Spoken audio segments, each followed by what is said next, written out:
Welcome, it's great to see you all here. We would,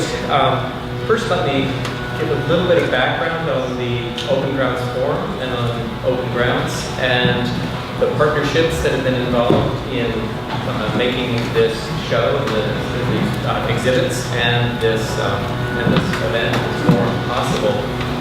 OpenGrounds was founded in the Office of Vice President of Research a couple of years ago with the intent of sparking cross-disciplinary dialogues around the university and building new types of partnerships beyond the university, which would lead to conversations that in a way become the inspiration for new ideas, for a kind of creative and collaborative culture at the university. And we've been developing a whole set of programs over the last couple of years that have been very successful in bringing students, faculty, staff, outside partners together around topics of critical importance, the kinds of challenges that we're facing in the world today that don't necessarily fit neatly into the standard disciplinary boundaries, and that the full resources of the university coming together can begin to address. These partnerships, these outside partnerships, resulted in a set of conversations with Tom and Lynn Meredith, who are passionate advocates for the environment, sit on the board of the Nature Conservancy, and are passionate about photography. And so in the course of those conversations, they asked, would you be at all interested in showing our collection of 140 Ansel Adams prints at the university? And I think we're going to say no to that. No, this is, they have a daughter here at the university and have been very involved. And so they very generously lent their collection to the university. And so in partnership with the Fraley Museum, we developed a set of programs around that exhibit, and we're able then to seek funding and received very generous funding from the Jefferson Trust and the Page Barber funds in the university to expand that conversation in a way beyond Ansel Adams. So we have the instigator of this extraordinary collection of photographs of someone who is passionately devoted to the environment and changing the face of landscape architectural photography through the middle of the 20th century. And so we wanted to pose the question as well, okay, how have attitudes toward landscape architectural photography, changes in our relationship to the environment, how have those changed over time and since the heyday of Ansel Adams' work? So Bill Wiley, and partner in crime here in putting these together, this work together, developed a parallel show with the Ansel Adams show with a group of contemporary photographers, but looking at the New West. We have Mike Osborne with us today, who's one of the photographers in that show, which is part of a larger group of photographers who are looking in very different ways at the landscape than Ansel Adams may have been looking, and so building on that depth. Terry Weitzbach will be speaking here as well, another photographer exploring questions of the landscape in a distinctive voice. To create a kind of multidisciplinary dialogue and get other perspectives, we also invited for this forum Linus Dunaway, who's a historian, who's at the interaction of cultural and environmental issues through the lens of media and photography. Julie Gardner, a landscape architect who is internationally known for her work on toxic landscapes in recovering and restoring landscape, but as a designer with a background in art and design, thinking about these not just as technical solutions, but as opportunities for rethinking our relationship with the landscape. And Brian Richter, who is has the background in photography, inspired by photography, and brings and the extraordinary lifetime's work at the Nature Conservancy in a way continuing the work of the landscape, of our changing our relationship to the landscape and finding solutions that can preserve it. It's really fitting that we're in this room right now. because it's probably of all of the rooms on this continent, it is the one where we actually see an idea about a relationship to the landscape being manifest in architecture and physical space. This was the repository of knowledge, this model of the Pantheon in Rome,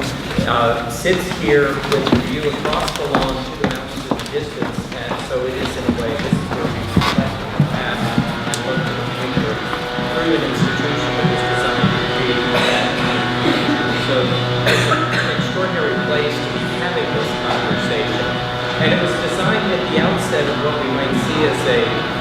multiple threads of our relationship to nature and to the landscape that emerges in the early 19th century. You might see one thread that is anchored and rooted in a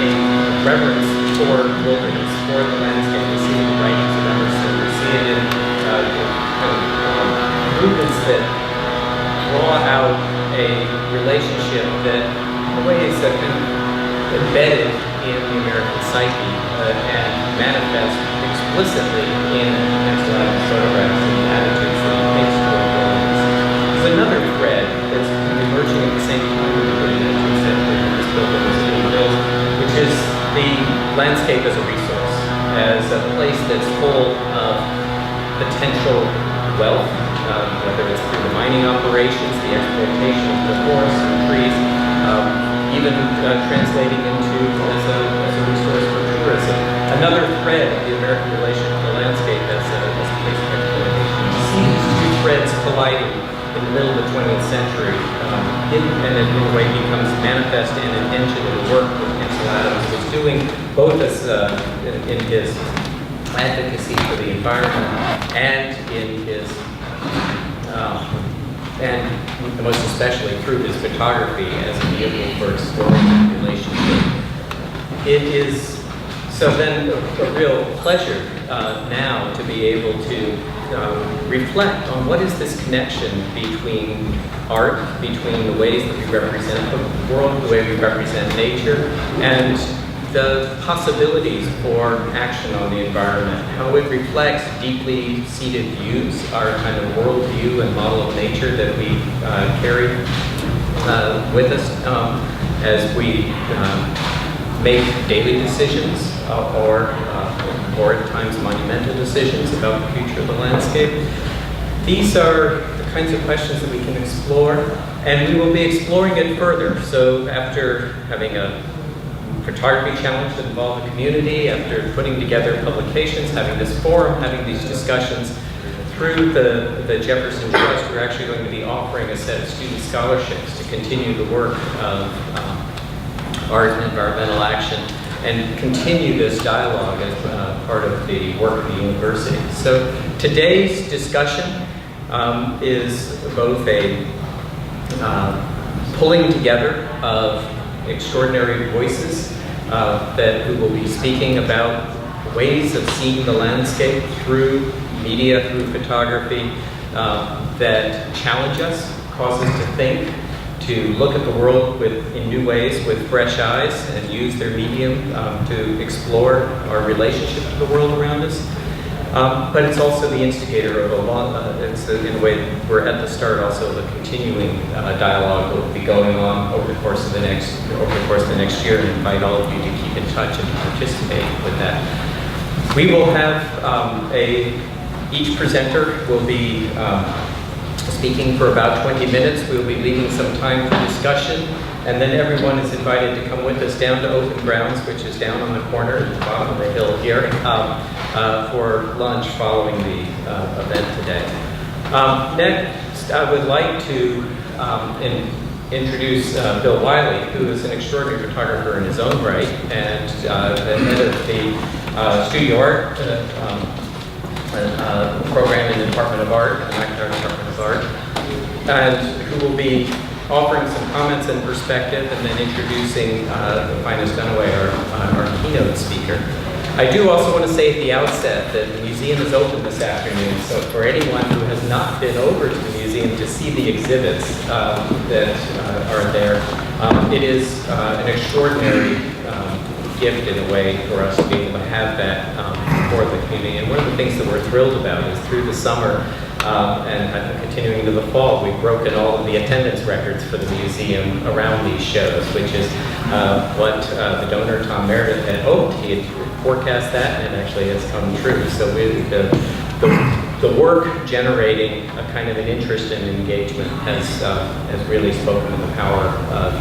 of art, photography, to engage people on the town level. Bill, would you like to?